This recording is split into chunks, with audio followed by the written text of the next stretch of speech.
Hey, it's Sam here, and this is the Galaxy80 by Epomaker and Feker. It's a TKL keyboard that has an aluminum case, tri-mode connectivity, and is available in 5 different colors starting from $60 for the Barebones kit.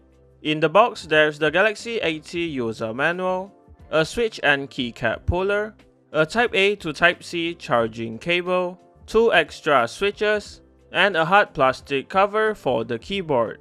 The Galaxy80 is quite heavy, around 1.7 kilograms or 3.7 pounds because of the aluminum case.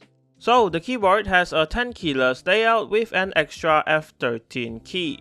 It also has a nice looking RGB indicator strip here and a magnetic slot for the 2.4 GHz USB wireless dongle.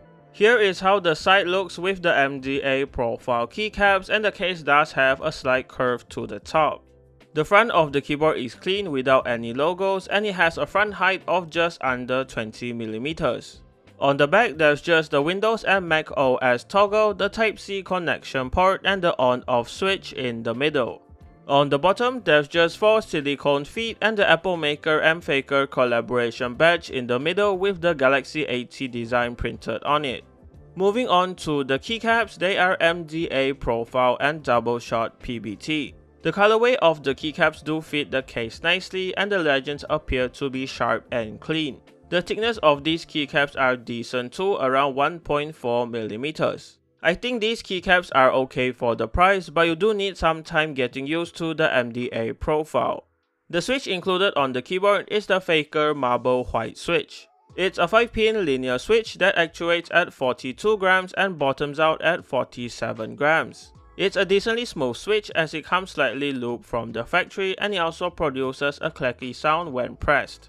The PCB is 5-pin hot swap with a south-facing layout, so the LED is on the bottom and you can swap it out for any 3 or 5-pin switch.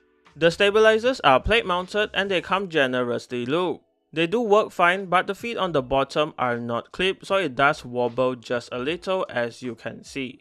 There is also some foam added to the spacebar to make it sound fuller. As for the software, the keyboard comes with the Galaxy80 driver.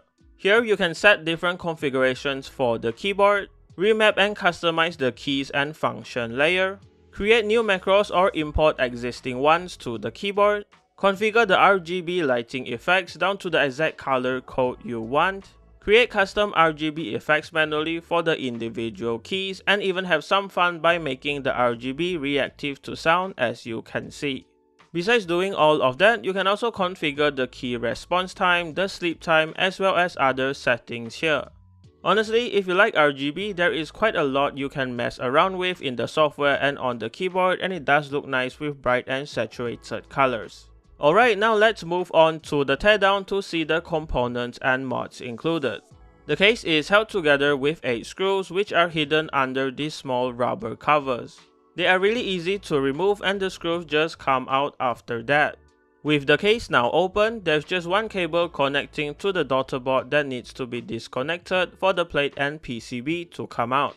So here is the top case. It has all of the cutouts for the LED strip and the wireless dongle, as well as all of the gasket mounts and holes for the screws.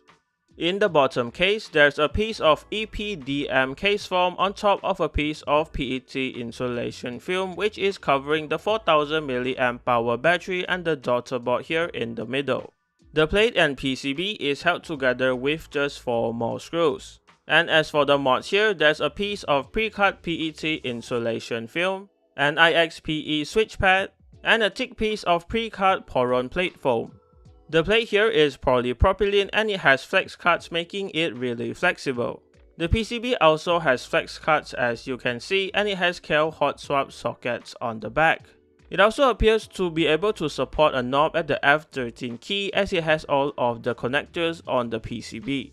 The plate is gasket mounted with these white silicone pieces on the sides, and when combined with the flexible polypropylene plate and the flex cut PCB, it produces a really soft and flexible typing feel.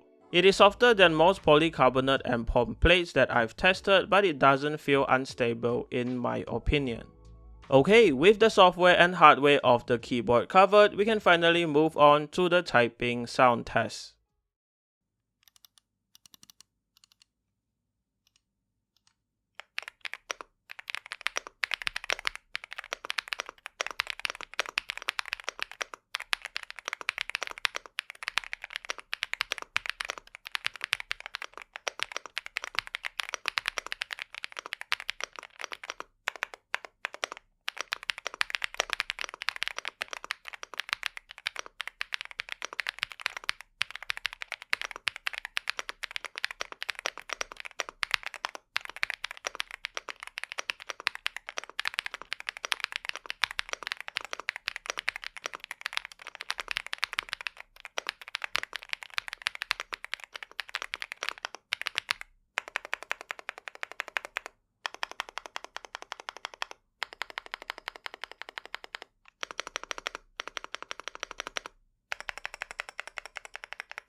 Here are my final thoughts on the Galaxy80 by Epomaker and Feker.